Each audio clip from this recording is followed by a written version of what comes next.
Karim, est-ce que tu m'entends? Monsieur Debzi, on vous attend très bien. Très bien, parce que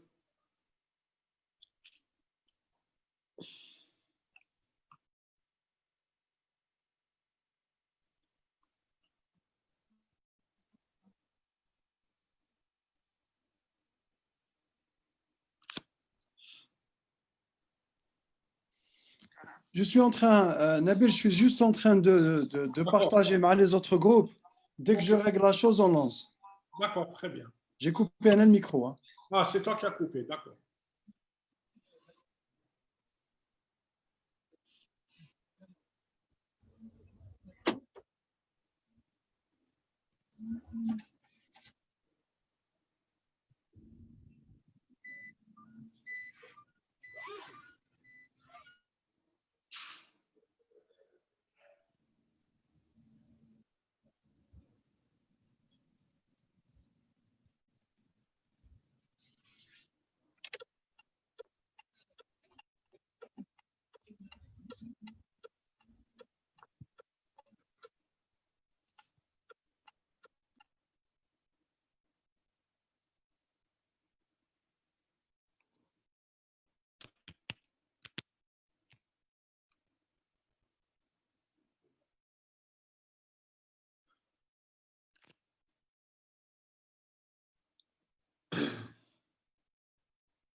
Donc, Nabil,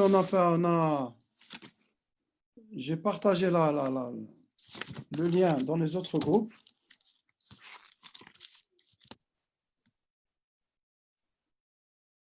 Donc, on commence à 10, on commence 1 minute. D'accord, tu me donnes le signal. D'accord.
Donc, bonjour tout le monde, Sahar Mdankoum. C'est toujours avec le même plaisir qu'on vous accueille sur ce webinaire. Et aujourd'hui, avec le professeur Nabil Debzi, chef de service des pathologies au CHU Mustapha, et sous le contrôle également du docteur Kezoula, qu'on ne voit pas. Et donc, on fera les 2 cours, hépatite virale aiguë et chronique, aujourd'hui, et demain, cours sur les cirrhoses. La première, c'est que cette conférence live est également suivie sur nos collègues qui préparent le test Résidana, à qui je souhaite bonne chance et bon courage. Il faut tenir le coup, qui sont en train de suivre, et également sur le groupe général des 4e années. Donc, c'est suivi par beaucoup de monde. Nabil, tu as la parole. Merci Karim pour cette gentille introduction. Donc cet après-midi va être consacré aux hépatites virales dans les formes aiguës et dans les formes chroniques. Bon, Sahar Mdankoum aussi, à tous. C'est bientôt l'Aïd, donc normalement vous avez de l'énergie pour suivre cet après-midi consacré aux hépatites. Donc vous avez vu sur le titre les hépatites alphabétiques. Donc ça veut dire qu'on les nomme par la lettre A, B, C, D, E. Voilà. Alors, comme on est en pleine pandémie, du Covid, alors il faut savoir que ça, c'est une statistique qui a été publiée il y a 2 jours sur Lancet, et vous voyez que les hépatites entre février et mai a été responsable de mortalité chez pratiquement plus de 3500 patients, alors que la tuberculose est à 3000 et le Covid-19 avoisine les 3000. Donc vous voyez que la virologie en ce moment est au premier plan, et c'est des virus aussi, aussi importants que le Covid. Sauf que vous verrez, dans les hépatites par ordre alphabétique, nous avons quand même des traitements, alors que le Covid, il n'y a pas encore de traitement. Alors voilà le plan du cours. Donc je ferai un bref rappel historique. Si vous voulez beaucoup d'histoire, on en parlera peut-être si on fait une séance webinaire avec TD. On va définir, on va faire le diagnostic positif. Il est clinique, biologique et virologique. Un mot de diagnostic différentiel, le traitement, le curatif, surtout le préventif. Pourquoi? Parce que on est dans des hépatites donc virales. Donc on verra quelle est la prévention et nous conclurons par des messages importants. Alors, la première, si vous voulez, épidémie d'hépatite qui a donné une jaunisse, qu'on appelle Sapphire ou dictère, comme vous le savez, la première épidémie de VHB, c'était en 1885. C'était Lurman, donc c'était un infirmier de santé publique. Et à l'époque, ils avaient donc vacciné un régiment contre la variole, et un mois après, pratiquement tout le régiment avait un ictère. Et c'est comme ça qu'on a évoqué la première hépatite nosocomiale pour arriver en 89, donc je vais passer sur l'antigène HBS, sur le E, pour arriver en 89 au dernier né qui est l'hépatite C, le VHC. Alors, comme toute inflammation, l'hépatite est une affection inflammatoire du foie qui est induite par un virus hépatotrope. Donc, hépatotrope veut dire qu'il y a un tropisme pour le foie.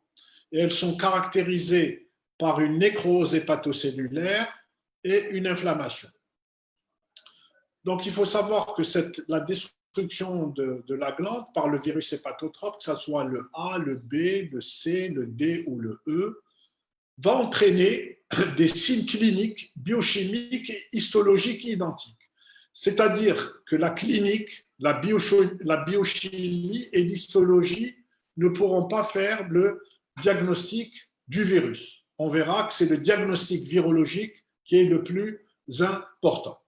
Alors, la ponction biopsie hépatique est inutile, c'est-à-dire que ce n'est pas la peine d'aller faire une biopsie du foie pour voir est-ce que c'est une hépatite aiguë ou pas. On verra que c'est le diagnostic virologique qui est important.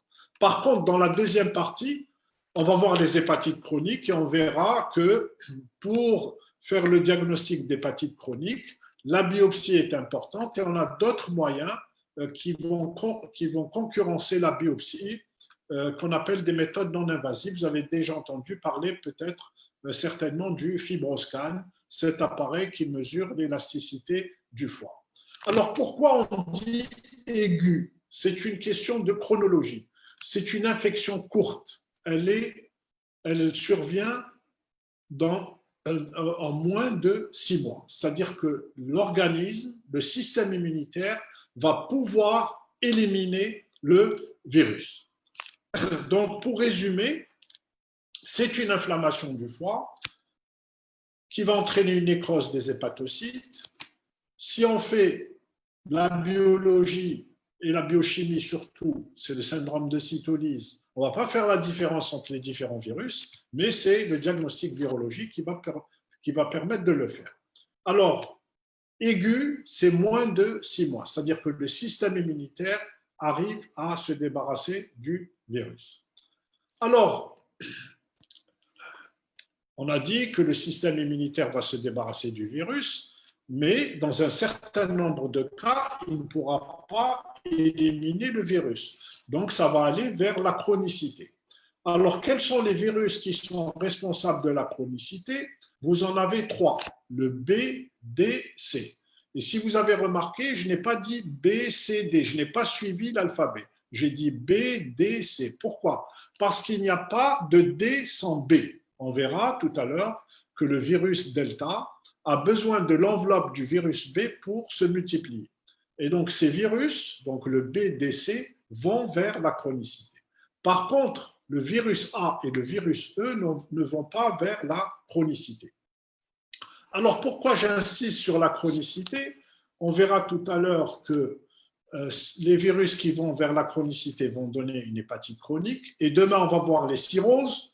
Donc l'hépatite chronique va évoluer vers la cirrhose. Et la cirrhose fait le lit du cancer. La cirrhose est un état précancéreux. Donc BDC peut être responsable d'hépatite chronique, de cirrhose et de cancer du foie. Alors que l'hépatite A et l'hépatite E ne vont pas vers la chronicité. Alors il existe aussi des formes graves. Les formes graves sont caractérisées par une insuffisance hépatique, c'est-à-dire que vous avez un TP très bas, un TP effondré.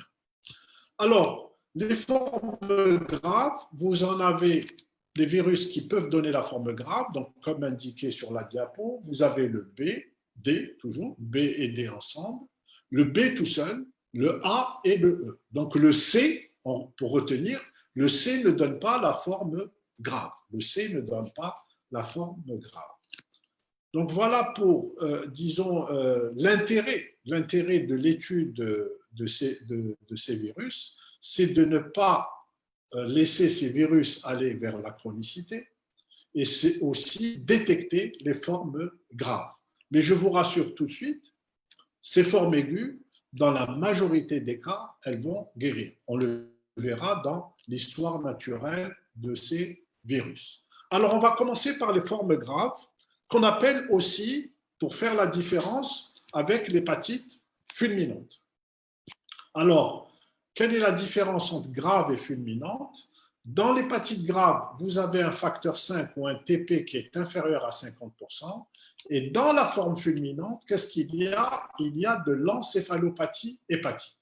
Donc, il y a une insuffisance hépatique aiguë qui survient sur un foie sain avec ou sans encéphalopathie hépatique. Quand il y a de l'encéphalopathie hépatique, on parle de forme fulminante. Qu'est-ce que c'est l'encéphalopathie hépatique? Alors, l'encéphalopathie hépatique, on va en parler aujourd'hui dans les hépatites graves et on va en parler demain dans la cirrhose. L'encéphalopathie hépatique, ce sont les manifestations neurologiques qui sont en rapport avec l'insuffisance hépatique. Alors, il y a un signe clinique. Bon, je sais que vous n'êtes pas en stage en ce moment à cause du confinement, mais il y a un signe clinique qui est important que vous avez dû certainement voir en sémio, c'est l'astérixis ou le flapping très bas. On dit aux malades de tendre les mains et de fermer les yeux, et vous voyez le patient qui va faire donc un mouvement des mains vers le haut et vers le bas qu'on appelle comme un battement d'aile d'oiseau, d'accord? À ne pas confondre avec un tremblement. Donc ça, c'est un des signes cardinaux ou des signes importants de l'encéphalopathie hépatique. Alors, les formes graves, il y a deux virus qui donnent beaucoup de formes graves. Le virus B, c'est 1%, et le virus D, c'est 10%. Donc, le B-delta, c'est 10%. C'est le plus grand pourvoyeur d'hépatite fulminante. Alors, je passe sur les caractéristiques des virus, puisqu'on va les voir maintenant dans le détail. Donc, vous aurez donc le cours, vous verrez les différentes familles du virus, le type de virus.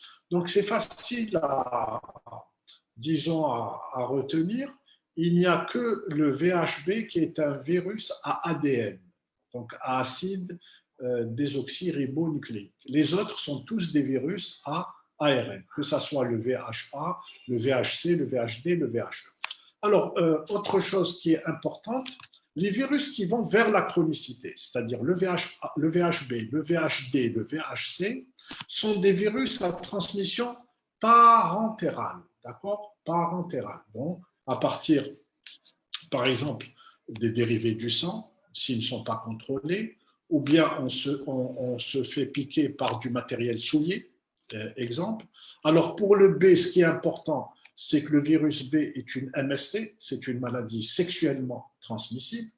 Donc, il y a aussi une transmission sexuelle, pas pour le VHC. Donc, ces virus peuvent aller vers la chronicité, comme on l'a dit tout à l'heure. Les virus à transmission parentérale. Alors, pour les virus à transmission entérale, donc le V, ceux-là ne vont pas vers la chronicité, excepté, je l'ai mis ici, excepté pour le VHE qui peut donner chez l'immunodéprimé une forme chronique. Mais ça reste exceptionnel. Voilà, ça reste exceptionnel. Alors, un patient consulte. Alors, il faut toujours poser les bonnes questions. Pourquoi? Parce qu'il y a une phase préictérique. Donc, quel que soit le virus, vous avez une phase préictérique, donc avant l'apparition de la jaunisse. Mais on se met bien dans la tête que l'ictère, c'est à peu près 10 à 20% des cas. Ça veut dire la majorité des hépatites aiguës sont asymptomatiques, c'est-à-dire qu'elles ne présentent pas d'ictère. Ça veut dire que c'est 10 à 20% des patients qui vont venir en consultation. Alors, ce qu'on remarque, c'est que quand on interroge le patient, on lui dit quels ont été tes symptômes pendant la phase préictérique. Alors, celle-ci dure une semaine, il va vous dire j'ai eu comme de la grippe et j'ai eu une asthénie importante. Donc, ça se comprend, c'est viral. Vous savez que maintenant, on est en pleine épidémie de SARS, de SARS-CoV-2, ou bien quand il y avait la grippe aussi, quand vous interrogez vos malades ou quand vous êtes grippé, vous vous sentez très, très fatigué. Donc, les virus donnent de l'asthénie. Alors, syndrome aussi grippal, également, comme tous les virus. Ensuite, c'est la phase ictérique. La phase ictérique, elle dure 2 à 6 semaines.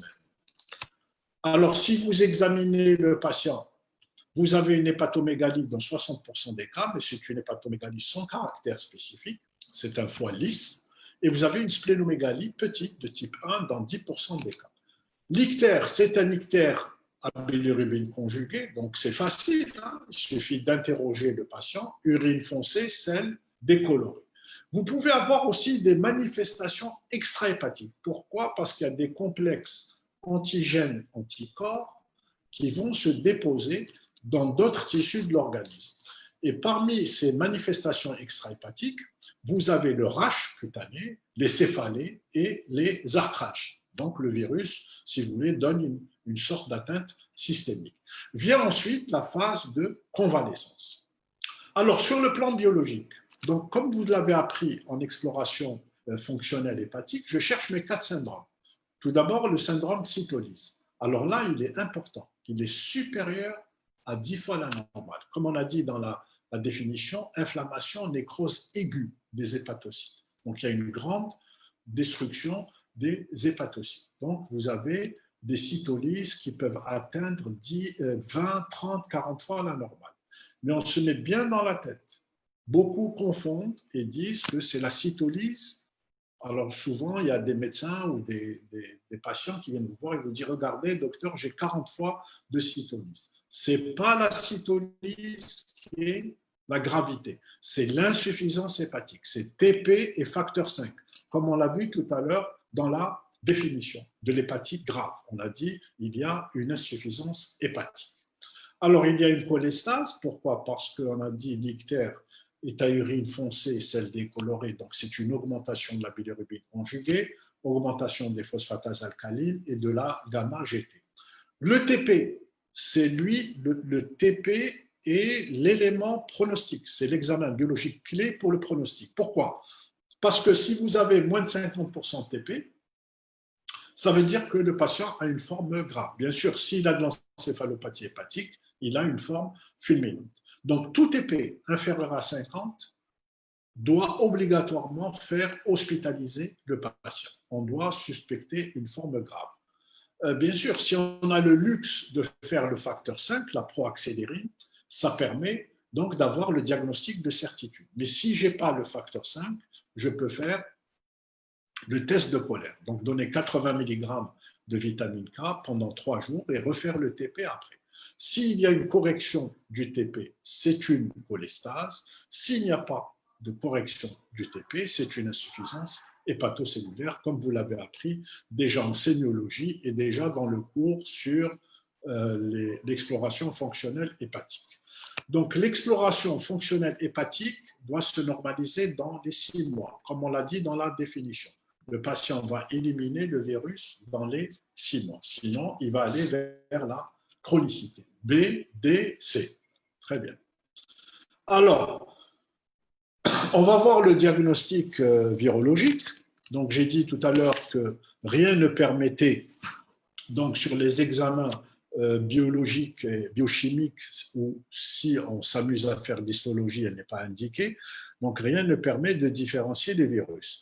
Mais un simple interrogatoire, plus un simple interrogatoire, plus, si vous voulez, le diagnostic virologique, va permettre d'asseoir le diagnostic. Alors, l'hépatite A, c'est facile, c'est la plus fréquente. C'est la plus fréquente sous nos climats. C'est une maladie des mains sales. On a dit transmission hydrique, donc par voie entérale. Alors, le virus de l'hépatite A, vous le voyez, c'est les zones rouges. Il est dans les pays à bas niveau d'hygiène. Et donc l'Algérie est située dans cette zone avec tous les pays à bas niveau d'hygiène. Alors, nous sommes un pays à forte endémie. Alors, il faut savoir que les modes de contamination sont simples. Maladie des mains sales, donc la contamination se fait par les aliments mal lavés, fruits et légumes mal lavés, aliments mal préparés. La contamination de l'environnement, elle est possible, surtout hydrique. Si on consomme des mollusques, donc coquillages, crevettes, donc tout ça peut entraîner de l'hépatite A. Elle est possible aussi une contamination de personne à personne. Alors, il faut savoir que la majorité des Algériens ont rencontré le virus A, dans leur enfance, pourquoi? Ou bien dans leur adolescence. Bon, alors que maintenant, je dirais qu'on voit beaucoup plus de formes, disons, de formes tardives. C'était plus une hépatite de l'enfant, alors que maintenant, nous, dans le service, on a des personnes qui ont 21, 22 ans, donc ce n'est plus une forme pédiatrique, on voit même des âges avancés. Donc, je vois qu'il y a certains de vous qui essaient de lever la main. Je prendrai quelques questions, bien sûr, à la fin du cours, donc ne paniquez pas. Donc, on est là pour tout expliquer. Voilà. Alors, on va voir comment on fait le diagnostic virologique. C'est très simple. Le diagnostic virologique donc, ne nécessite pas de voir le virus en microscopie électronique, c'est-à-dire l'antigène, le virus complet. Alors, il suffit de faire un test anticorps, c'est tout. On va chercher les anticorps antivirus de l'hépatite A. Ils seront de deux types. De type IgM, ça veut dire que l'infection est récente, ou bien de type IgG, ça veut dire que l'infection est ancienne. Donc, très simple. Pourquoi? Parce que c'est une hépatite qui va guérir dans la majorité des cas. Donc, on n'a pas besoin de faire une charge virale, la PCR, puisque vous êtes en plein Covid et vous savez que pour le diagnostic du Covid, on fait la PCR à partir des prélèvements nasopharyngés. Là, on ne fait pas de PCR dans le sang. Pourquoi? Parce que la majorité des patients vont guérir, dans 99% des cas. Donc, il faut chercher une méthode simple qui n'est pas chère. Donc, on fait l'anticorps antivirus A. S'il est de type IgM, vous êtes sûr que votre patient a une hépatite A. Donc, c'est un enfant, un adulte jeune, conditions d'hygiène un peu déplorables. Donc, vous allez faire le diagnostic. Pourquoi? Parce que la virémie est faible. La virémie est faible, donc on fait la sérologie et la PCR coûterait très cher. On verra que la PCR est intéressante dans les virus qui vont vers la chronicité une fois que la chronicité est installée. Alors, le virus de l'hépatite E, toujours dans ces virus à transmission entérale, donc de la même manière, alors le virus E, il est un peu particulier parce qu'il a plusieurs génotypes, c'est-à-dire dans le virus E, il y a plusieurs souches. Il y a deux souches essentielles. Donc il y a la souche qui est hydrique, c'est-à-dire que c'est un peu comme le virus de l'hépatite A, on peut se contaminer surtout par l'eau, essentiellement, beaucoup plus que les aliments et les mollusques. Et il y a aussi la zoonose. D'accord? La zoonose, c'est-à-dire que le virus est transmis par l'animal. Alors, parmi la transmission hydrique, donc elle se voit surtout dans les pays comme nous, en voie de développement. Alors que la transmission zoonotique, elle se voit surtout dans les pays industrialisés. Alors, le réservoir animal qui entraîne surtout l'hépatite E, donc vous avez entendu parler dans le Covid du pangolin, qui est l'hôte qui a transmis le virus à l'homme, alors qu'ici, c'est le porc. C'est le porc qui transmet le virus à l'homme. Alors que chez nous, bien sûr, vu nos traditions ancestrales, on ne consomme pas de porc. Alors, il faut savoir que l'Algérie a déjà eu une épidémie d'hépatite E très célèbre. Donc, à l'époque, donc ça fait très longtemps, hein, ça c'était en 85, on ne connaissait pas encore le virus E. On l'appelait non A non B de type hydrique, d'accord, de type hydrique. Et à l'époque, il y avait eu une grosse épidémie à Médéa et c'était un château d'eau qui avait infecté tout un quartier. Et ce qui était intéressant, c'est qu'à l'époque, il y avait eu 9 femmes enceintes, il y a une gravité chez la femme enceinte, il y avait 9 femmes enceintes, et elles ont toutes eu une forme fulminante, et elles sont décédées. Donc elles ont eu une forme grave. Alors, de la même manière, ici, on ne fait pas la charge virale, on va faire IgM et IgG, de la même manière que l'hépatite A. Anticorps anti-VHE de type IgM, vous êtes sûr que vous avez l'hépatite E, et anticorps anti-VHE de type IgG, c'est un contact ancien, ça veut dire que vous êtes immunisé. Alors, je rappelle que les deux maladies sont immunisantes, c'est-à-dire que ça soit la A ou que ça soit la E. Dès que vous avez les IgG, il est exceptionnel que vous fassiez donc une autre forme.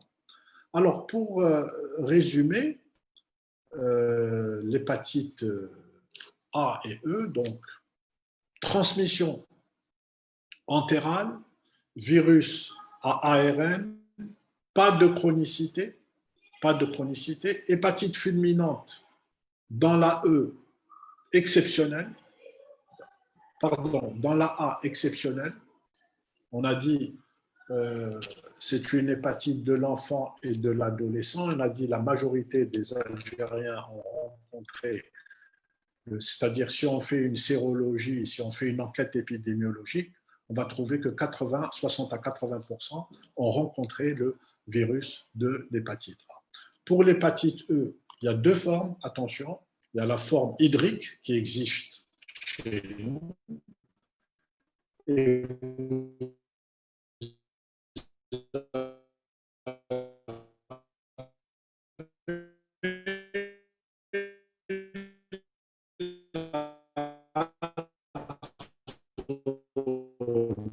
de viande de porc. Si c'est IgG, le contact est ancien.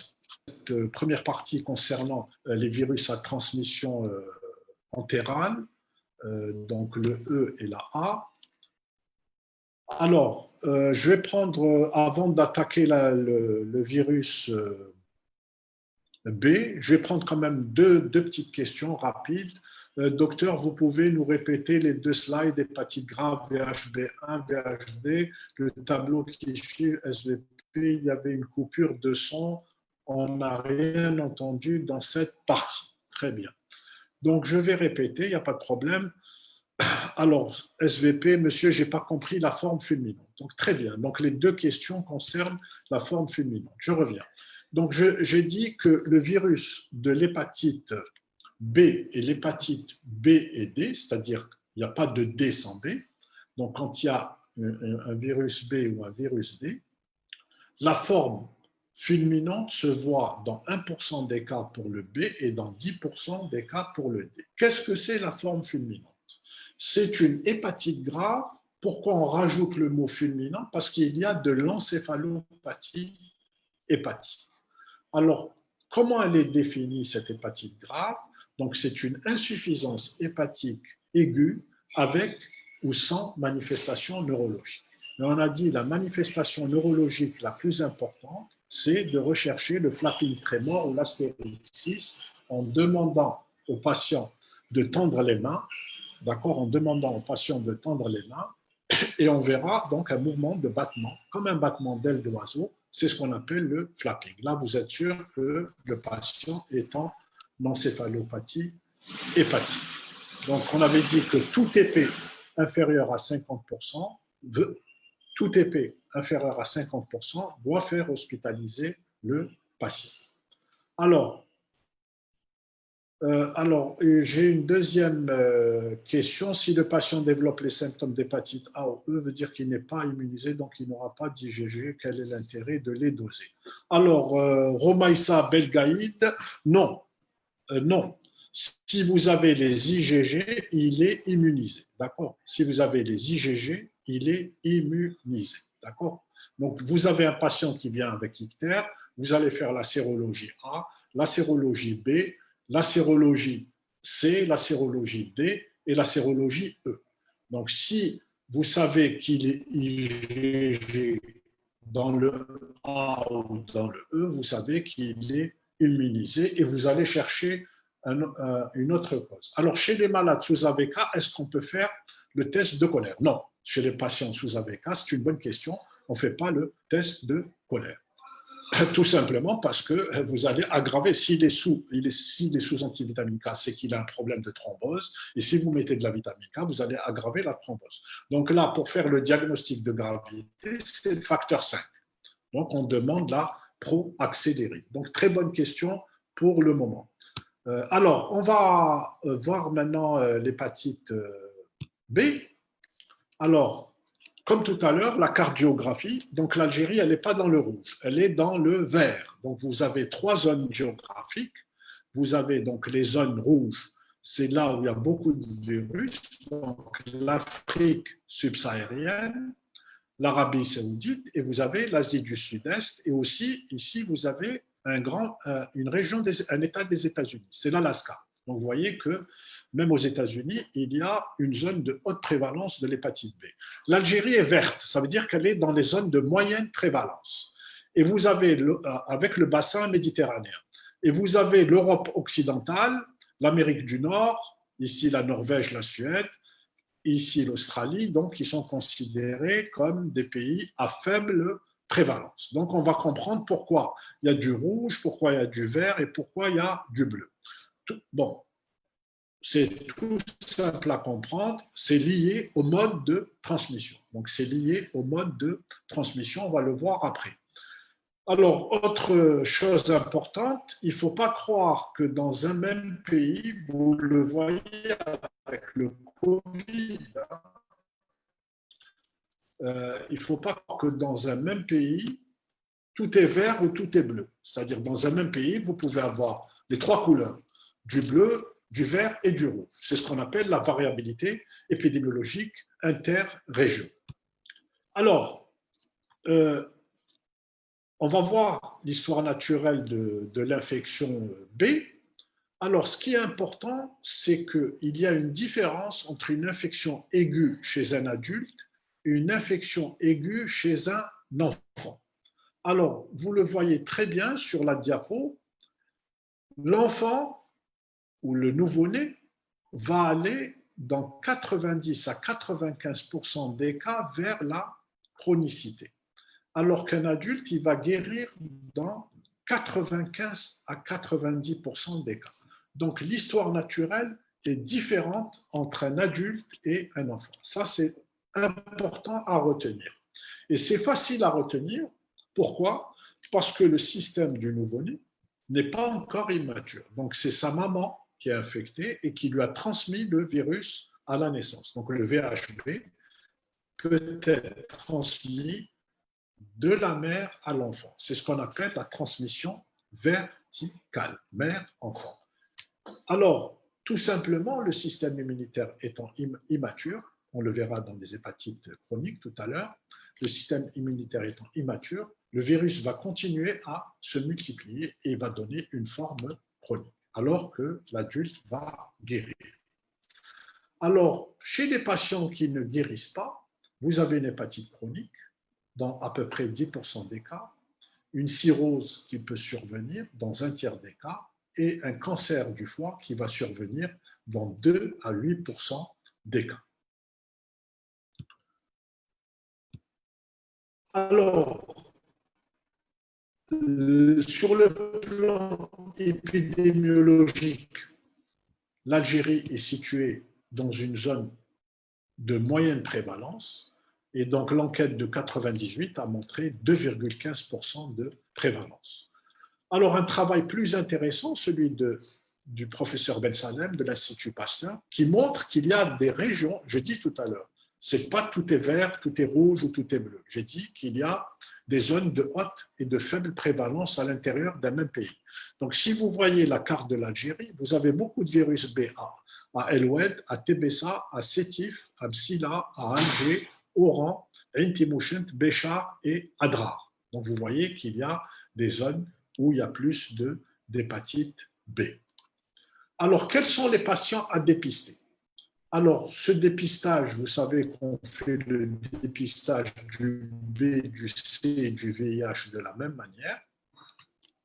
Alors, vous allez faire attention s'il y a une transfusion sanguine, c'est-à-dire s'il y a une transfusion avec du sang non contrôlé, un hémodialysé, puisque la dialyse est pourvoyeur de virus B et de virus C, un patient qui a un virus du sida, les hémophiles, les incarcérations. Attention, chez nous, il y a beaucoup de portage familial, les professions à risque, comme les personnels médicales et paramédicales, les usagers de drogue IV.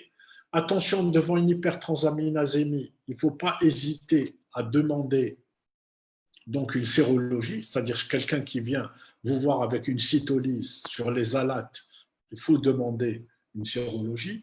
La femme enceinte, le nouveau-né de mère infectée, j'ai dit que c'était le B est une MST, d'accord? Donc attention, s'il y a un contact sexuel douteux ou même pas douteux, donc il faudrait, chez un conjoint, s'il y en a un qui est porteur, quand je ne dis pas douteux, c'est un conjoint est porteur du virus B, il faut demander à l'autre la sérologie. Et bien sûr, quand il y a des partenaires sexuels multiples ou de l'homosexualité. Alors, voici le virus B. On va voir maintenant la virologie, donc qui est un peu plus complexe que pour le. Tout à l'heure, c'était facile, hein, VHA, VHE, je fais la sérologie, IgM, IgG.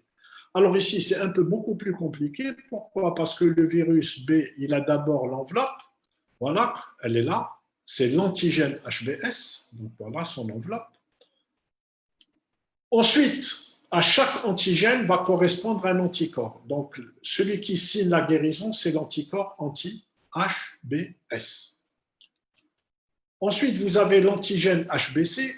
Qu'est-ce que nous avons écrit sur la diapo ici? Il n'est que dans l'hépatocyte. C'est-à-dire que si je fais un prélèvement sanguin, je ne vais pas trouver l'antigène HBC. Donc, inutile de le chercher. Je vais chercher l'anticorps anti-HBC, bon, l'anticorps correspondant. Et là, je vais utiliser IgM et IgG. Si c'est IgM, ça veut dire que c'est une infection récente. Et si c'est IgG, c'est une infection ancienne.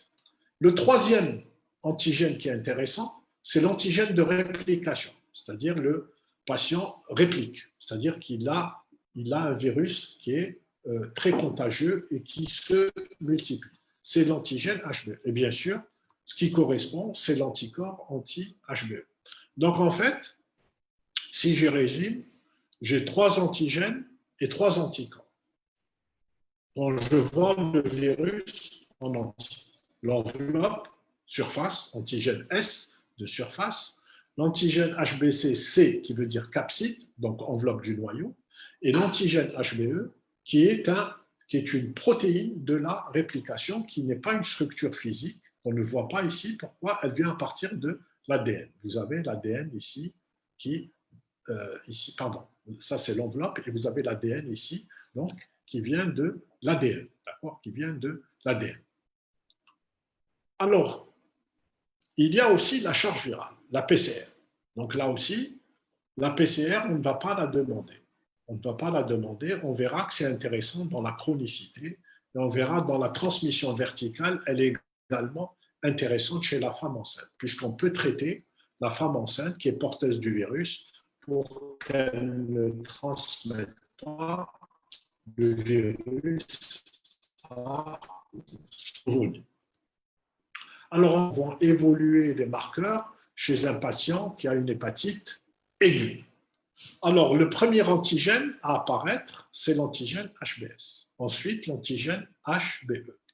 Et j'ai dit que l'antigène HBC de capside est dans le foie.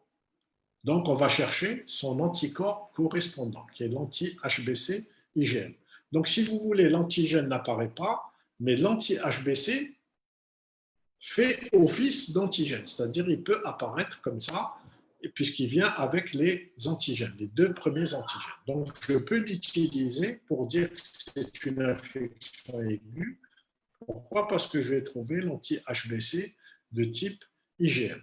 Ensuite, vous avez les anti-HBC totaux, c'est-à-dire c'est un patient qui est IgG, c'est-à-dire qui a rencontré le virus il y a très longtemps. Vous voyez que l'antigène HBE, son apparition et sa disparition est rapide, puisque tout de suite vous avez l'anti-HBE. Il manque l'anti-HBS, qui est le plus important. Pourquoi? Parce que c'est lui qui signe la guérison. Et vous voyez qu'il y a deux anticorps qui vont persister toute la vie, c'est l'anticorps anti-HBC et l'anticorps anti-HBS. Donc je répète, au début de l'infection, vous avez l'antigène HBS, l'antigène HBE et l'anticorps anti-HBC. Donc ces trois éléments, donc les deux antigènes et cet anti-HBC, vont disparaître. Mais l'IgM va pouvoir nous dire qu'il s'agit d'une infection récente. Pourquoi? Parce que nous sommes dans la fenêtre sérologique. Ici, vous voyez, par exemple, entre le 5 mois et demi jusqu'à 6 mois, vous pouvez ne pas avoir de virus, c'est-à-dire de l'antigène HBS. Donc, comment on va savoir que le patient a une infection récente? C'est en dosant l'anti-HBC de type IgM. Si je trouve IgG, ça veut dire que c'est ancien. Ensuite, après la phase aiguë, il va y avoir la convalescence, et dans la convalescence, vous allez retrouver les anti-HBC qui vont apparaître, ce sera des IgG. L'anti-HBE ne va pas persister, il va disparaître, et ensuite, c'est l'anti-HBS qui va signer la guérison. Donc, pour retenir, ce qui est important ici, c'est si vous n'avez pas d'anticorps anti-HBS, vous ne pouvez pas parler de guérison. D'ailleurs, dans la vaccination, on le verra tout à l'heure, une vaccination efficace, c'est quand vous avez l'anticorps anti-HBS. Si vous n'avez pas d'anticorps anti-HBS, on ne peut pas parler de guérison. Alors, comment interpréter la sérologie? Donc là, je vous ai mis une plaque qui est empruntée au guide national pour la prise en charge des infections virales. Donc là où vous voyez le drapeau algérien, ça veut dire que c'est le guide national. C'est le guide national de la prise en charge des hépatites. Alors, c'est simple, hein? Vous avez un patient qui est antigène HBS négatif, anticorps négatif, anticorps anti-HBS négatif. C'est quelqu'un qui n'a jamais rencontré le virus B. Vous avez un patient qui est positif pour l'anticorps anti-HBC et positif pour l'anticorps anti-HBS, c'est un patient qui a une immunité naturelle, qui est guéri. Donc, c'est ce qu'on appelle l'immunité acquise. Je vous ai parlé tout à l'heure du vacciné. Il est négatif en antigène HBS, il est négatif en anti-HBC et il est positif en anticorps anti-HBS. Donc, il a une immunité. Vous allez poser la question, pourquoi il n'a pas d'anticorps anti-HBC? Pourquoi? Parce que le vaccin, on ne met que l'antigène HBS. Donc, on n'injecte que l'antigène HBS. Donc, vous n'allez produire que l'anticorps correspondant. On ne vous met pas dans le vaccin, on ne vous injecte pas un virus complet. Voilà, on ne vous injecte pas un virus complet. Ensuite, vous avez les cas un peu plus difficiles. Par exemple, le patient qui a donc un antigène HBS positif, qui a un anticorps anti-HBC positif total, il est IgM négatif, attention à l'infection chronique. De la même manière, ici, vous avez un patient qui est encore à la fenêtre sérologique, donc on va le trouver IgM positif, c'est une infection aiguë.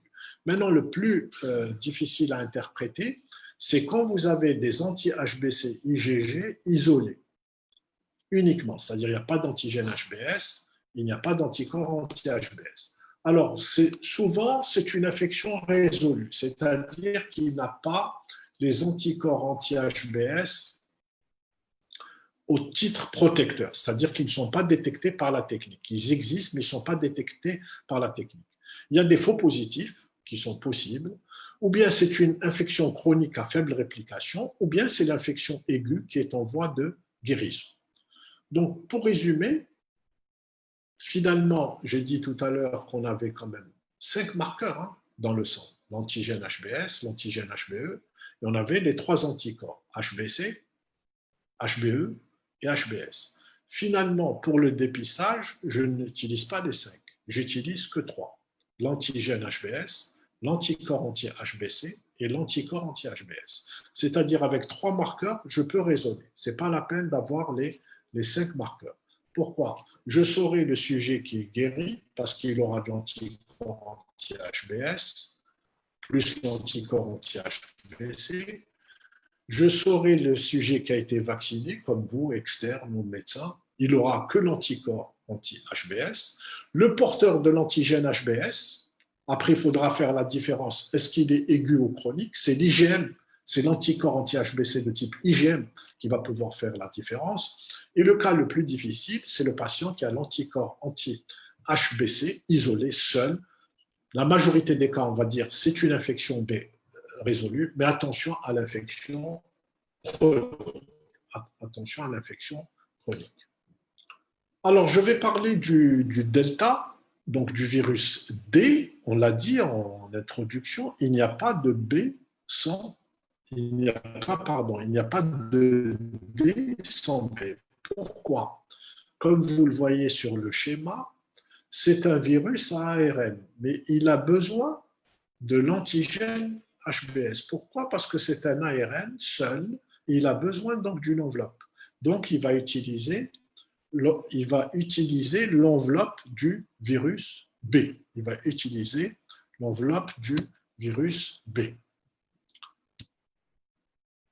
Alors, de la même manière que tout à l'heure, on va voir est-ce qu'il y a des zones de haute, de basse prévalence. Alors bien sûr, si on raisonne comme tout à l'heure, on va dire normalement, là où il y a beaucoup de B, je vais trouver beaucoup de D. Eh bien non, malheureusement non.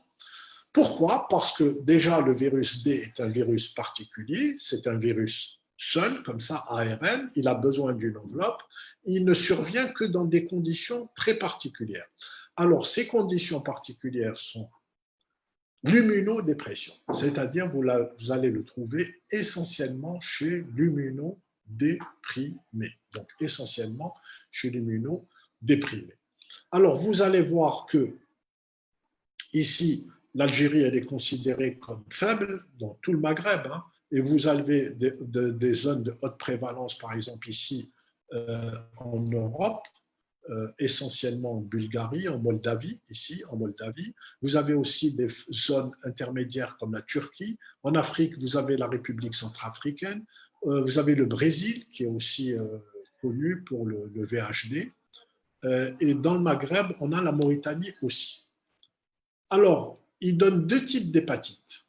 Il donne soit des hépatites de surinfection, soit des hépatites de co-infection. Alors, je m'explique. Surinfection, c'est-à-dire c'est un porteur chronique du virus B, il va avoir une surinfection delta. Et co-infection, les 2 virus en même temps. Et on l'a dit tout à l'heure, le VHD peut donner 10% d'hépatite fulminante.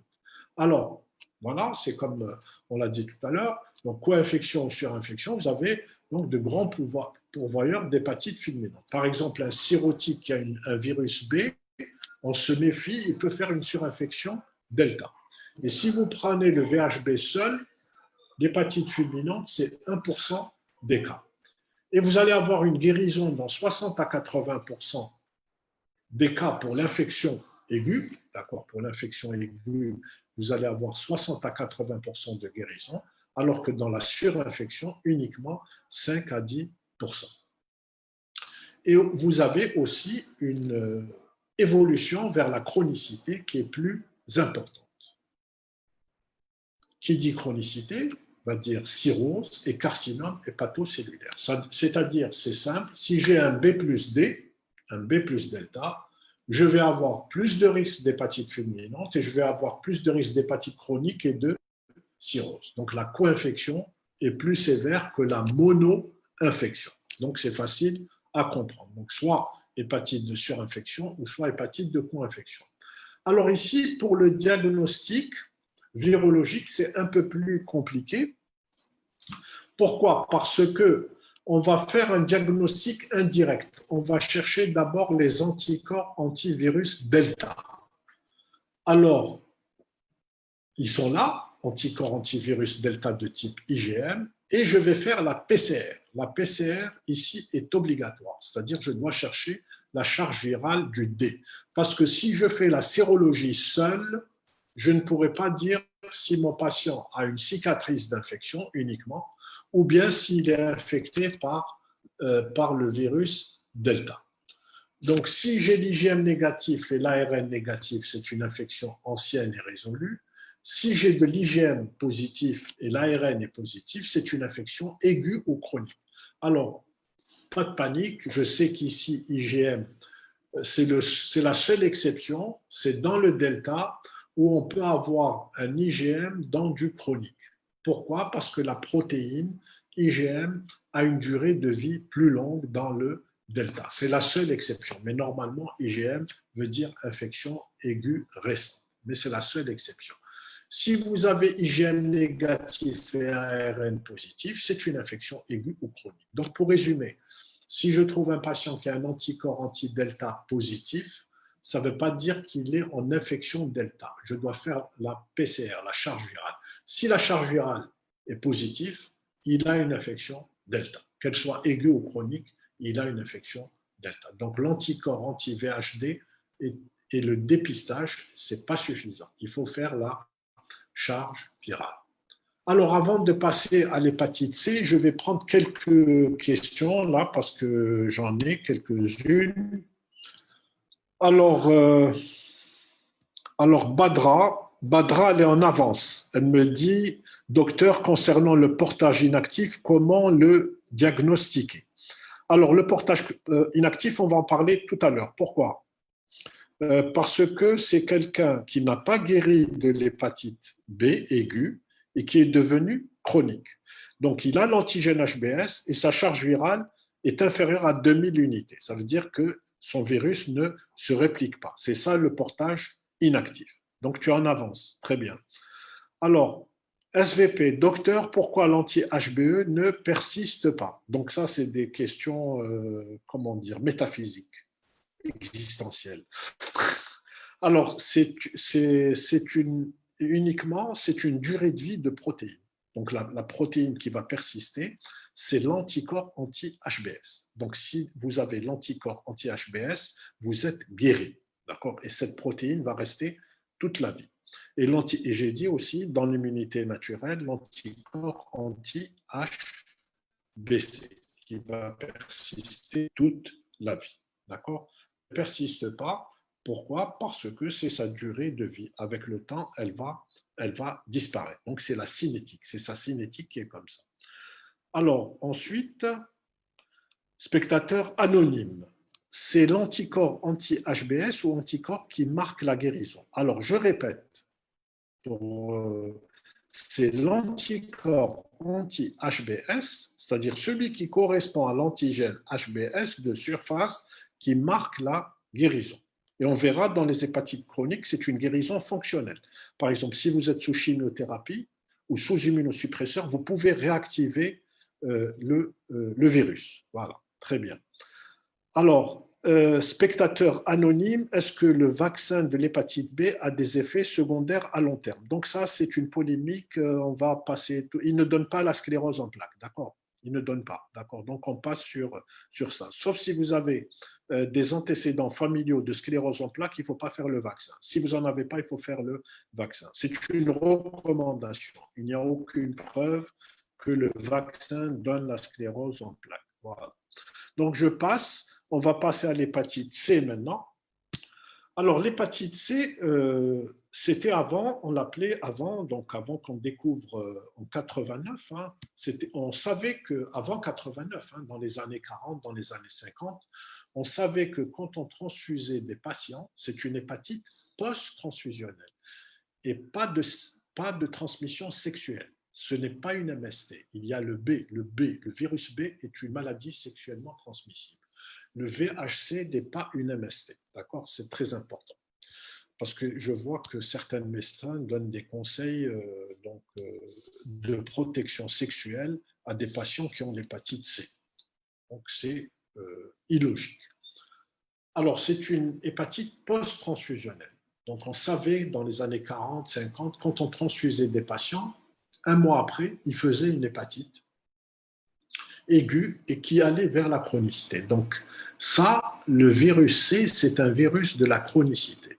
C'est 20% d'hépatite aiguë et 80% de chronicité. Donc, il a fallu en 2016 pour voir le virus au microscope électron. On a vu l'ARN en charge virale, en PCR, on a pu voir l'ARN à l'époque. Grâce à la technique de PCR, on a mis en évidence l'ARN, donc en 89. Et de 89, on a attendu jusqu'à 2016 pour mettre le virus en évidence, d'accord, sur le microscope électronique. Et c'est l'équipe de Tours. Il a une enveloppe comme le virus B, sauf que c'est un ARN et il a aussi une enveloppe du noyau, la capside. Alors, très simple, je viens de le dire, 80% de chronicité, d'infection chronique, et 20% d'infection aiguë avec guérison spontanée qui se voit dans 20% des cas. Donc, qui dit infection chronique, hépatite chronique, cirrhose, carcinome hépatocellulaire, décompensation dans 20% des cas et progression lente dans la maladie. Alors, il faut savoir que pour aller à la cirrhose, c'est lent, hein, c'est 15-20 ans. Alors, vous pouvez aller plus rapidement vers la cirrhose si vous prenez de l'alcool, si vous avez une co-infection VIH et si vous avez une co-infection B. On a dit tout à l'heure B plus D ou B plus C, c'est plus grave que mono-infecté. Alors, en Algérie, il y a des zones où il y a de l'hépatite C, donc essentiellement les 6 wilayas de l'Est, hein,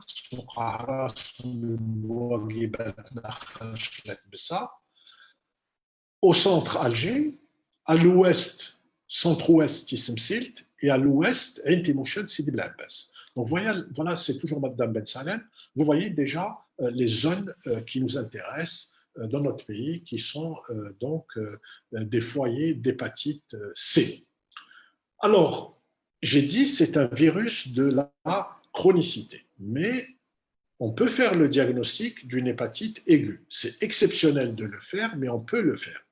Alors, quand est-ce que je vais suspecter une hépatite aiguë C? Eh bien, s'il y a de la toxicomanie IV, donc passage de seringue, si je suis touché par une aiguille souillée, hein, donc tatouage par exemple, acupuncture, le piercing, donc tout ça peut donner, ou bien je suis piqué par l'aiguille d'un patient qui est contaminé, ou bien par du matériel qui n'a pas été stérilisé.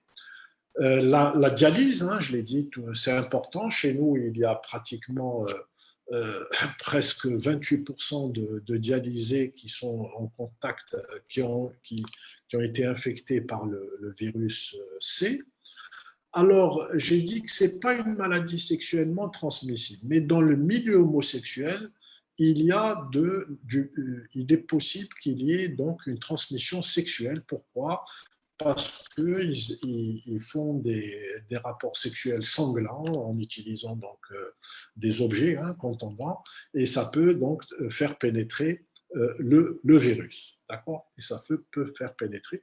Et aussi, bien sûr, si on ne fait pas une transfusion avec du sang non contrôlé, mais chez nous, le sang est contrôlé. Il est contrôlé au niveau des centres de transfusion sanguine. Alors, vous voyez que si le patient est en contact avec le virus C, il va faire des symptômes, donc on va chercher généralement l'ictère, mais souvenez-vous, l'ictère, c'est 20% uniquement des patients. Je l'ai dit déjà en introduction.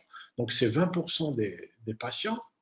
Sinon, c'est l'asthénie, ou bien si vous avez la notion d'un contact, c'est-à-dire par acupuncture, tatouage, toxicomane qui se passe la seringue. Vous voyez que ça ne sert à rien. Là, vous avez les transaminases qui augmentent, et vous voyez les transaminases vont venir à peu près à la sérologie, ici en rouge, elle ne va être positive qu'à partir de à peu près le 4e mois. Donc, ça veut dire que si je fais la sérologie, les anticorps antivirus d'hépatite C, c'est inutile. Je vais faire un diagnostic tardif. Soit le malade sera guéri, ou bien il sera déjà vers la chronicité. Donc ici, intérêt de la charge virale. Donc ici, je vais faire la PCR du virus C, et vous voyez qu'elle se positive déjà au 15e jour. 14 jours, elle se positive. D'ailleurs, dans l'accident d'exposition au sang, si je suis médecin, je travaille et je suis piqué par une aiguille d'hépatite, par un patient qui a l'hépatite C, je ne vais pas attendre la sérologie, je vais faire la charge virale à 14 jours. Si elle est positive, on me traite, puisque maintenant il existe un traitement efficace. Si elle est négative, je refais 3 semaines après, donc, à la 3e semaine, à 21 jours. Donc 14 jours, une semaine après, donc 21 jours, je fais la sérologie. Je fais la charge virale. C'est elle qui va faire le diagnostic. Donc, pour résumer, le diagnostic d'hépatite aiguë C, il faut chercher le contexte, donc passage de seringue, sang transfusé non contrôlé, tatouage, piercing. Donc là, je peux faire le diagnostic avec la PCR, 14e et 21e jour après le contact infectant. La sérologie, ça ne sert à rien, ça sera trop tard. D'accord, ça sera trop tard, puis ça sera 3 mois après, le malade, soit il est guéri, soit il est en forme chronique. Alors, le diagnostic différentiel devant une forme non grave, c'est ce qu'on appelle la forme commune, non grave, mononucléose infectieuse, herpès virus, CMV, vous les connaissez, mais ce n'est pas des virus hépatotropes. D'accord? Ils n'ont pas de tropisme pour le foie. Donc, la tête hépatique est accessoire. Les médicaments, on fait attention, paracétamol, les antituberculeux. D'ailleurs, quand on met un patient sous antituberculeux, on demande toujours d'abord un bilan hépatique avant de le mettre sous antituberculeux. L'hépatite alcoolique aiguë et l'hépatite auto-immune. Dans les formes graves, je ne sais pas si votre groupe a fait déjà les maladies infectieuses, c'est la leptospirose ictéro-hémorragique. Les médicaments, on les retrouve, l'hépatite alcoolique, l'hépatite auto-immune, le syndrome de Budd-Chiari, donc la thrombose des veines hépatiques peut donner une forme grave ou une forme commune, et le choc cardiogénique, donc l'insuffisance cardiaque peut aussi donner une forme grave d'hépatite, mais ça sera que sur les malades. Alors, avant d'aborder le traitement, je vais prendre quelques questions donc, pour vous reposer. Alors, on va suivre un peu quelques questions.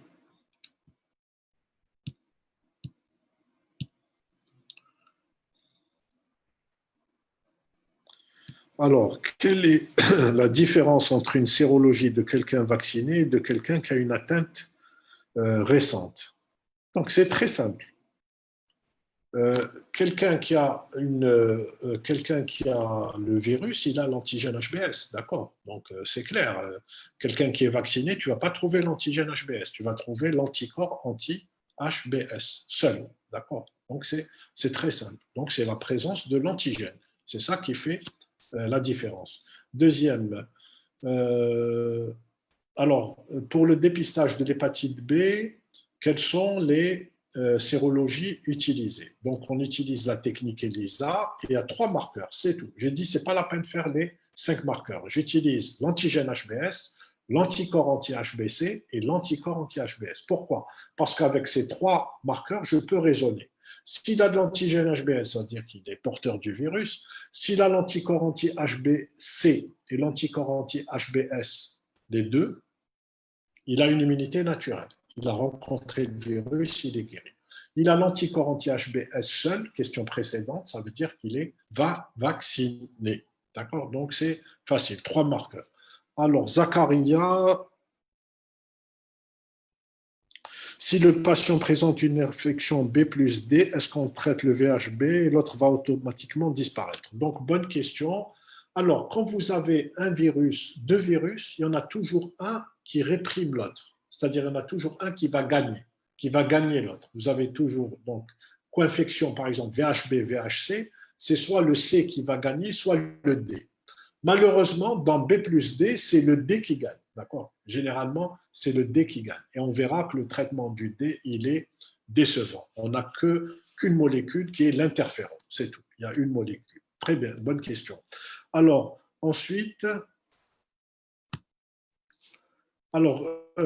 toujours la co-infection B plus D. Est-ce que vous pouvez m'expliquer la co-infection B plus D?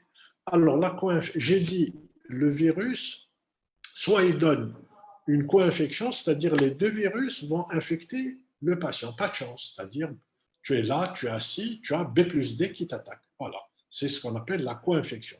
Et tu as la surinfection, c'est-à-dire que tu es porteur du B chronique et tu vas avoir une surinfection delta. Donc, tu vas aggraver tes lésions du B. Soit tu vas faire de la fulminante, soit tu vas faire de l'hépatite chronique et de la cirrhose.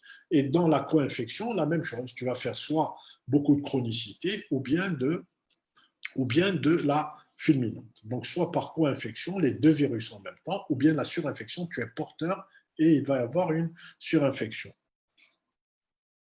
Alors, la forme la plus grave est VHD surinfection. Les deux sont graves, hein, que ça soit co ou surinfection. Hein. Les deux sont graves.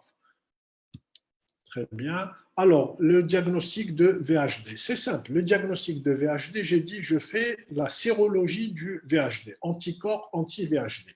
J'ai dit, ce n'est pas suffisant, c'est une cicatrice. Je fais la charge virale. Si la charge virale est positive, c'est une infection D, active. Si la charge virale est négative, il n'y a pas de D, c'est une cicatrice. Voilà, c'est une cicatrice. Alors ensuite, est-ce que la co-infection est plus critique? J'ai dit, il n'y a pas de problème. Il n'y a pas de problème. Co-infection plus critique, non. Alors, SVP, docteur, est-ce que le VHD a une PCR négative et un IgM positif? Alors, ne vous tracassez pas avec cette histoire. L'IgM, c'est la seule exception. Normalement, IgM veut dire infection récente. Dans le D, on peut trouver chez quelqu'un de chronique de l'IgM, c'est tout. Mais ça ne change rien parce que c'est la charge virale qui va faire le diagnostic. Donc, je vais aborder le traitement des hépatites aiguës. Alors, après, je prendrai des questions. Alors, il n'y a pas, dans les formes aiguës, il y a des conseils. Il n'y a pas de traitement. D'accord? Il n'y a pas de traitement. Donc, je sais que vous allez entendre des gens, j'ai fait des scarifications, j'ai fait. Donc, tout ça, il faut oublier. Tout ça, il faut oublier. Tous ces conseils, disons, qui sont donnés dans les familles à travers des discussions non médicales, il faut complètement les oublier. Donc, ce qui est important, pas d'alcool, pas de médicaments. Ça, c'est important. C'est-à-dire, si j'ai quelqu'un qui a une hépatite aiguë, je ne vais pas lui donner du paracétamol, je vais aggraver, il va faire une hépatite médicamenteuse. S'il est sous antituberculeux, je dois arrêter parce que sinon, il va faire une hépatite médicamenteuse grave. L'alcool, on a vu dans le diagnostic différentiel, c'est toxique. L'alcool est toxique, donc pas d'alcool. Donc voilà, il n'y a pas de régime alimentaire. D'accord. De toute façon, le patient est très fatigué, il a une asthénie, une anorexie, il n'a pas envie de manger. Mais il n'y a aucun régime alimentaire. Au contraire, s'il peut manger, il doit manger. Alors, l'accident d'exposition au sang, attention, dans le VHC, on peut traiter, on le verra avec quelles molécules, parce que c'est les mêmes molécules qu'on va utiliser dans l'hépatite chronique. Elles sont fabriquées en Algérie. Donc, il y a deux molécules, du sofosbuvir et du daclatasvir. Donc, deux molécules sont utilisées, le sofosbuvir et daclatasvir. 12 semaines, le patient est guéri dans 99% des cas. Il n'y a pas de vaccin, mais on peut guérir l'infection. Ça serait bien si on a ça pour le Covid, s'il y a un traitement antiviral qui peut faire nous débarrasser du Covid. Dans l'hépatite fulminante, je peux traiter également par un antiviral. Il y en a deux, l'antécane ou le. Il faut traiter comme ça. J'essaie de ne pas emmener le malade à la greffe. Pourquoi? Parce que c'est une hépatite grave avec un suivi. Donc, on pose tout de suite l'indication de la greffe. Parce que le foie, dans 80% des cas, il ne va pas régénérer. Et donc, il y a une mortalité effroyable. 80%. Donc, si je peux donner un traitement contre le VHB dans la forme grave, c'est très bien. Ça me permet donc d'éviter, et on doit donner soit le téno, soit l'entecavir. Dans les recommandations nationales, nous, on a opté pour le ténofovir. Dans les hépatites graves, on a dit la greffe. Dans le VHE, dans l'hépatite E, on a dit que aigu, pas de traitement. Mais dans les chroniques, il peut y avoir donc une évolution vers la chronicité. On va donner la ribavirine, un antiviral, la ribavirine. Et dans le D, j'ai dit, malheureusement, c'est le D qui l'emporte sur le B, on va donner l'interféron pégylé. Donc, c'est une cytokine injectable sous-cutanée, 48 à 96 semaines, et qui va diminuer la charge virale du D. Alors, le préventif, c'est le meilleur traitement, hein, c'est le meilleur des traitements. Bien sûr, c'est les mesures d'hygiène individuelles et collectives, mais vous avez vu pour le A, nous sommes un pays à forte endémie, maladie des mains sales. Hein. Le centre de transfusion sanguine, c'est lui la première barrière, c'est la barrière hein, des virus hépatotropes, hein, B, D, C. Pourquoi? Parce que quand vous allez donner votre sang, il est contrôlé, d'accord? Le sang est contrôlé.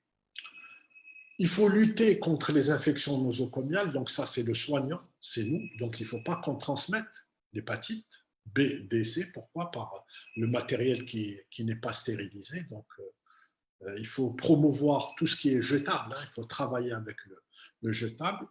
Et celui qui a écrit tout à l'heure qui a peur de la sclérose en plaques, il n'y a pas de sclérose en plaques, il faut vacciner contre l'hépatite B. Et je vous montrerai après une plaque, une très belle plaque d'un pays qui avait beaucoup de B et qui n'a pratiquement plus de B maintenant et qui a été parmi les premiers qui ont vacciné. Et chez nous, on a commencé la vaccination en Algérie le 1er janvier 2003. Elle est obligatoire dans le programme national vaccinal. Alors, dans l'hépatite C, j'ai dit, on utilise sofosbuvir, daclatasvir. D'accord, 12 semaines, 90% de guérison. On appelle ça la réponse virologique soutenue. Négativation de la charge virale 12 semaines après l'arrêt du traitement. C'est-à-dire, je fais la charge virale au début et je fais la charge virale 12 semaines après l'arrêt du traitement et j'ai une guérison. Et vous verrez qu'on peut traiter les cirrhoses, les patients transplantés, hémodialysés, on peut les traiter. Ça, c'est déjà dit. Donc, je vous ai dit à 14 et 21e jour, il faut faire la PCR quand il y a un accident d'exposition au sang. Bien sûr, je nettoie la plaie au Dakar et je n'oublie pas de faire avant de faire la sérologie en disant que c'est le malade, il faut faire votre sérologie aussi. Hein. C'est-à-dire, celui qui a été piqué aussi doit faire sa sérologie parce que des fois, on a des surprises. On a peut-être, nous, rencontré le virus avant le patient. Alors, voici les traitements. Je ne rentre pas dans les détails. La plaque, elle est très explicite. C'est un virus ARN, il y a des cibles, donc il y a des inhibiteurs de la protéase, des inhibiteurs de la polymérase et des inhibiteurs de la NS5. Vous voyez, il y a plein de traitements. Mais ceux qui sont fabriqués chez nous, c'est ceux-là. Sofosbuvir, daclatasvir. Donc c'est ces deux. Sofosbuvir, daclatasvir. Donc un inhibiteur de la polymérase et un inhibiteur de la NS5A. Tout ça, ça a été copié sur le VIH, puisque le virus du VIH est ARN. Donc, la recherche de 30 ans du VIH a été copiée dans le C en 10 ans. En 10 ans, on a pu avoir un traitement efficace du C. Pardon. Alors, attention aux contre-indications du traitement. J'en donnerai deux essentiellement. La femme enceinte et attention, on fait toujours un ECG avant. Il ne faut pas qu'il y ait des troubles de la conduction. Alors, dans l'hépatite B, j'ai dit on ne traite que la forme fulminante et nous, en Algérie, on a choisi le ténofovir. Dès qu'il y a une hépatite aiguë sévère, on traite par le ténofovir. Dans le VHB, VHD, j'ai dit traitement par interféron pégylé, 96 semaines. Si on trouve une réplication du B, on rajoute le ténofovir. Les hépatites graves, c'est la greffe. Alors, il y a deux possibilités, donc deux critères d'indication. Vous avez soit les critères français de Clichy, soit les critères londoniens du King's College Hospital. Bon, c'est un peu difficile à retenir comme ça, mais ce qui est important, c'est que dès que le patient a une insuffisance hépatique, il faut discuter la greffe. Si c'est un B, bien sûr, je vais mettre le traitement avant. Alors, pour vous dire que la greffe marche, hein, la greffe, elle marche, et vous voyez que les hépatites fulminantes transplantées, acute liver disease, vous voyez ici, elles sont là et elles ont jusqu'à plus de 50 à 60% de survie à 8 ans. À 8 ans, vous avez jusqu'à 60% de survie pour des patients qui allaient mourir dans la semaine ou dans le jour, voilà, par rapport aux autres indications. Le traitement préventif, j'ai dit, c'est le meilleur. Alors, l'hépatite A, ce n'est pas la peine de faire le vaccin, sauf peut-être, on peut le discuter, les immunodéprimés qui n'ont pas rencontré le virus A, par exemple des greffés, des patients sous immunosuppresseurs. Alors, ce vaccin s'appelle le Havrix. L'hépatite E, il n'y a pas de vaccin encore. Il n'y a pas de vaccin. Et je vous ai dit, chez nous, ce n'est pas la zoonose, c'est la forme hydrique. Alors, pour le virus B, ce qui est important, il faut se vacciner parce que si vous n'êtes pas vacciné et vous avez un contact, donc un accident d'exposition au sang, il faudra avoir les immunoglobulines. Donc, il faudra vous injecter des immunoglobulines au moment de ce contact et faire la première injection vaccinale. C'est la même chose pour le nouveau-né porteur du virus, la maman qui est porteuse du virus, qui risque de lui transmettre à la naissance. Là aussi, le nouveau-né doit recevoir les immunoglobulines, la première injection vaccinale, et on doit traiter la maman avec le tenofovir quand elle a une charge virale supérieure à 6 log. Donc, il y a le traitement de la maman et le traitement et les mesures préventives chez le nouveau-né. Donc, on retient pour la transmission verticale traitement de la maman quand elle a une charge virale supérieure à 6 log et on traite le nouveau-né à la naissance, on lui donne les immunoglobulines et bien sûr sa première injection vaccinale. Ça, c'est le calendrier vaccinal national, donc vous devez connaître par cœur. Maintenant, c'est 4 injections. Donc, vous avez l'HBV à la naissance, à 2 mois, d'accord, avec le pentavalent. Vous avez l'HBV également à 4 mois et vous avez l'HBV à 12 mois. Donc, dans l'ancien schéma, c'était 3, maintenant, c'est 4 injections. Alors, tout à l'heure, celui qui a peur de la sclérose en plaques, donc voilà Taïwan, qui ont commencé donc, la vaccination entre 74 et 79. Ils étaient à 12, ils étaient pratiquement à 10% de prévalence, plus chez les hommes que chez les femmes, à 10% de prévalence de l'hépatite B. Et regardez, ils ont été parmi les premiers qui ont, nous, on a mis le vaccin en 2003. À Taïwan, c'est un pays de haute endémicité. Ils ont commencé donc dans les années 80, début 80. Et vous voyez, à la fin de 99, là, la fin de presque l'entrée de 2000, 0,6% de portage du virus B. Donc, ils vont éradiquer le virus B. Comme on a éradiqué la variole, on pourra éradiquer le virus B si la vaccination est bien suivie. Donc, j'ai parlé de la femme enceinte, du nouveau-né. Donc, tout ça, je l'ai déjà donné. Vous pourrez le lire tranquillement sur le cours. Alors, les messages pour ce cours des hépatites aiguës.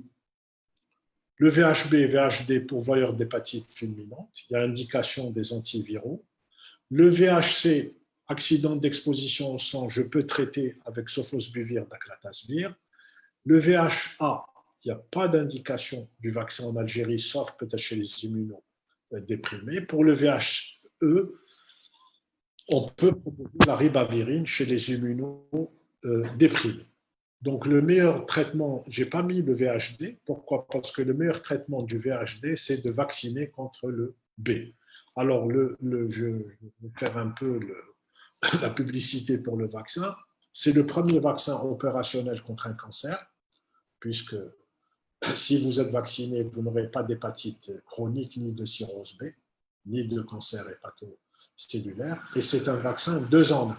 C'est-à-dire, en même temps, si vous êtes vacciné contre le B, vous êtes protégé contre le D. Donc, il vaut mieux être vacciné que d'arriver à l'interféron pour traiter une hépatite D qui va répondre dans 5% ou 2% des cas. Alors, avant de passer aux hépatites chroniques, je vais prendre quelques questions. Je vais souffler aussi un petit peu en prenant les questions. Donc, on a mis quand même 1h20 dans cette première partie. Donc là, on va se donner encore une heure pour faire les hépatites chroniques avec un quart d'heure de questions, 1h15. Donc, on va essayer de prendre des questions là.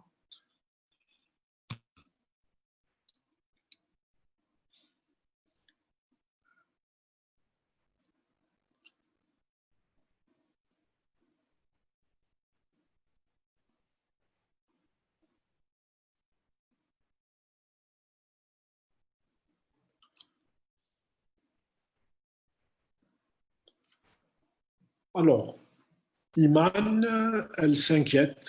Chez l'adulte, on peut guérir de l'infection VHB tant que le passage. Oui, bien sûr. Alors, j'ai dit, il faut faire la différence entre une infection chez un adulte et chez un nouveau-né. D'accord. Mais vous avez vu, si chez le nouveau-né, on fait des mesures, la mère, on la traite quand elle a une forte charge virale. Et lui, il reçoit les immunoglobulines plus le vaccin, la bataille est gagnée dans 99,99%. Mais si vous ne faites pas les mesures préventives, ce nouveau-né va aller vers la chronicité dans 90%. Pourquoi? Parce que son système immunitaire est immature.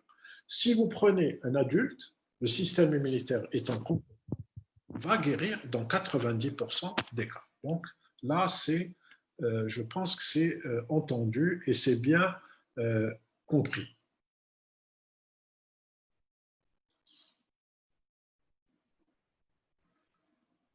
Alors, je répète pour le dépistage.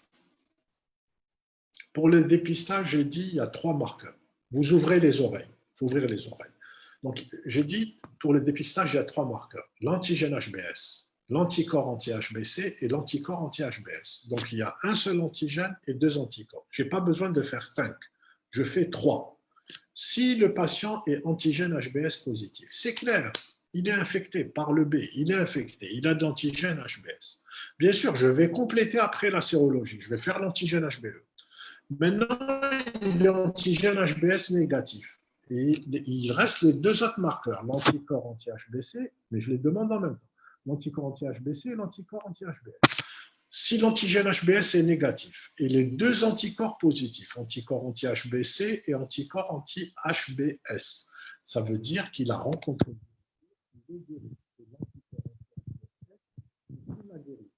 Si je prends le cas de l'externe ou du médecin ou de l'infirmier vacciné, je vais trouver que l'anticorps anti-HBS. Pourquoi? Quand on vous injecte le vaccin, on ne vous injecte que l'antigène HBS. Ce n'est pas le virus complet. C'est pour ça qu'il n'y a pas d'anticorps anti-HBC.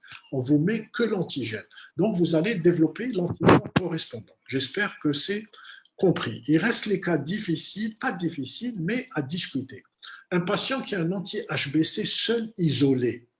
S'il est IgM, je suis dans la fenêtre peut-être sérologique, puisqu'il y a une fenêtre sérologique, là où vous n'avez pas d'antigène HBS ni HBE, et il n'y a pas les autres anticorps, anticorps anti-HBE ni HBS.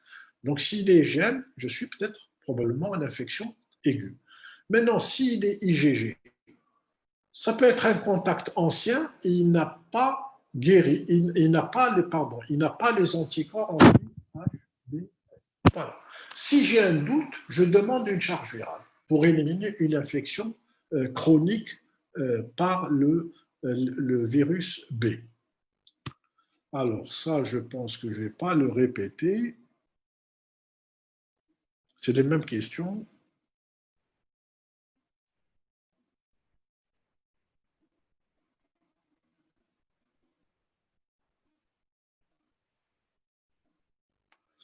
Alors, SVP, docteur, l'hypoalbuminémie, la cytolyse, ralata. Alors, chauffe, ce qui est important.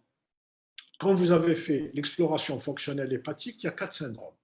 le syndrome de cytolyse, le syndrome de cholestase, le syndrome inflammatoire et le syndrome d'insuffisance hépatocellulaire. Dans les hépatites aiguës, il n'y a pas d'hypoalbuminémie. C'est des infections aiguës, même dans les formes graves. Pourquoi? Parce que la durée de vie de l'albumine est de 21 jours. Vous allez trouver ça dans les cirrhoses. Dans les cirrhoses, puisque c'est des infections chroniques, vous allez trouver de l'hypoalbuminémie. Dans l'hépatite aiguë, ce qui va signer la gravité, c'est le TP. Comme dans la cirrhose, on le verra, c'est le TP. Le meilleur, c'est le facteur 5. Mais si tu ne peux pas faire le facteur 5, tu fais le test de colère et tu vois, est-ce que le TP va remonter ou pas. Donc, il ne faut pas mélanger. Mets tes 4 syndromes dans la tête. On ne dit pas comme ça hypoalbuminémie, cytolyse, non. Je mets mes 4 syndromes et je raisonne. Alors, parfois, il peut exister une anémie hémolytique associée à l'hépatite aiguë. Oui, c'est possible qu'il y ait une. C'est très rare. Hein, c'est une manifestation extra-hépatique qui est rare. D'accord. Elle est due à l'attaque du virus sur les globules rouges. D'accord.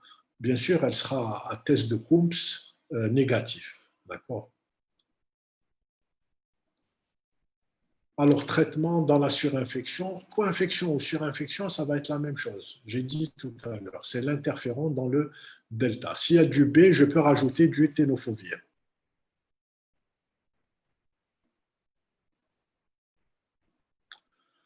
Alors, le mécanisme de survenue de l'hépatite suite à la prise de paracétamol. Il ne faut pas être en avance. Vous allez avoir les hépatites médicamenteuses. Donc, c'est une hépatite cytolytique par toxicité directe. Vous avez la toxicité immunologique, par exemple, pour d'autres médicaments. Il ne faut pas être en avance. Vous allez avoir le cours sur les hépatites médicamenteuses.